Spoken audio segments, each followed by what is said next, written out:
আসসালামু আলাইকুম। কেমন আছেন বন্ধুগণ? আশা করি সবাই ভালো আছেন।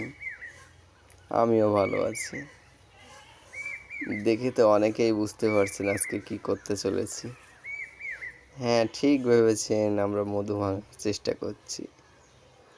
আজকের এই এক সাইডে ফাইবার টানতে যেয়ে দেখি ইটের ভিতরে মৌমাছিতে চাক বাঁধছে। আর মৌমাছি তো সে মৌমাছি, ক্ষুদে মৌমাছি, যার মধু অনেক সুস্বাদু হয়। আপনারা খেয়েছেন কখনো ক্ষুদে মৌমাছির মধু? খেলে কমেন্ট করে জানাবেন। আমাদের সাথে ছিল নয়ন।